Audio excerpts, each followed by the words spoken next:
Nedumbassery അവയവക്കടത്ത് case പ്രതി സാബിത്ത് മുഖ്യ സൂത്രധാരന്മാരിൽ ഒരാൾ എന്ന് പോലീസ്. ഹൈദരാബാദ്, ബംഗളൂരു എന്നിവിടങ്ങൾക്ക് പുറമെ ഡൽഹിയിൽ നിന്നും വിദേശത്തേക്ക് ആളുകളെ കടത്തി. പണം വാങ്ങിയതിന്റെ തെളിവുകൾ മൊബൈൽ ഫോണിൽ കണ്ടെത്തി. സാബിത്തിന്റെ സുഹൃത്തായ കൊച്ചി സ്വദേശിയും പ്രധാന കണ്ണിയെന്ന് അന്വേഷണ സംഘം അറിയിച്ചു. വിഷ്ണു സുരേഷ് കൊച്ചിയിൽ നിന്നും കൂടുതൽ വിവരങ്ങളുമായി ചേരുന്നു. വിഷ്ണു, സാബിത്തിനെ ചോദ്യം ചെയ്യുക വഴി അന്വേഷണ സംഘത്തിന് കിട്ടുന്ന പുതിയ വിവരങ്ങൾ എന്തൊക്കെയാണ്?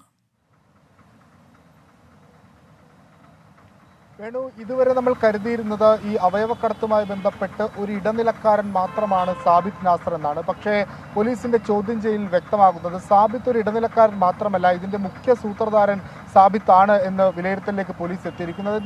ഇരകളെ കണ്ടെത്തുന്നതും ദാതാക്കളെ കണ്ടെത്തുന്നതും സ്വീകർത്താക്കളെ കണ്ടെത്തുന്നതും എല്ലാം ഇയാൾ തന്നെയാണ്. അതിനുശേഷം ഒരു പാക്കേജ് പറഞ്ഞുറപ്പിക്കും. 30 മുതൽ 40 ലക്ഷം രൂപ വരെയാണ് ആ പാക്കേജ്. അതിനുശേഷം ഇവരെ ഇറാനിലേക്ക് കൊണ്ടുപോകും, ചികിത്സാ ചെലവ് വഹിക്കും, ഇവിടെ ആശുപത്രി ചെലവ് വഹിച്ച ശേഷം ഇവരെ അവർ ഫ്ളാറ്റിൽ താമസിക്കും. 20 ദിവസത്തിന് ശേഷം അവരെ മറ്റു രാജ്യങ്ങളിലേക്ക് അയക്കുന്നതാണ് ഇയാളുടെ രീതി. ഇതിനെല്ലാം മുൻകൈ എടുക്കുന്നത് സാബിത്ത് തന്നെയാണ് എന്ന് പോലീസ് വ്യക്തമാക്കുന്നുണ്ട്. ഹൈദരാബാദ്, ബംഗളൂരു ആണ് ആദ്യഘട്ടത്തിൽ ഇതിന്റെ പ്രധാനപ്പെട്ട കേന്ദ്രമായി കരുതിയിരുന്നെങ്കിൽ ഇപ്പോൾ സാബിത്ത് പറയുന്നത് ഡൽഹിയിൽ നിന്നും ആളുകളെ കടത്തിയിട്ടുണ്ട് എന്നാണ്. ക്രിപ്റ്റോ കറൻസിയാണ് പ്രധാനമായും ഈ പണമിടപാടിനായി ഉപയോഗിച്ചിരുന്നത്. അതിനുശേഷം പിന്നീട് ഇത് പണമായി നൽകുന്നതാണ് ഇവരുടെ രീതി. ഇതുമായി ബന്ധപ്പെട്ടുള്ള രേഖകൾ സാബിത്തിന്റെ ഫോണിൽ നിന്ന് പോലീസ് പിടിച്ചെടുത്തിട്ടുണ്ട്. 12 ദിവസമാണ് സാബിത്തിനെ പോലീസ് കസ്റ്റഡിയിൽ വിട്ടിരിക്കുന്നത്.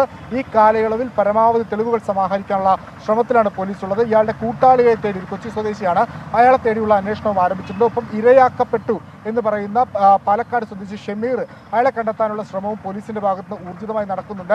ഷമീർ മാത്രമാണ് പോലീസിന് മുൻപിൽ നേരിട്ടുള്ള ഒരു പരാതിക്കാരൻ അല്ലെങ്കിൽ ഇരയായി പോലീസ് ലഭിച്ചിട്ടുള്ള വിവരങ്ങൾ. അതുകൊണ്ട് ഷമീറിനെ കണ്ടെത്തുന്നത് ഈ കേസ് കൂടുതൽ ശക്തിപ്പെടുത്താനാകും.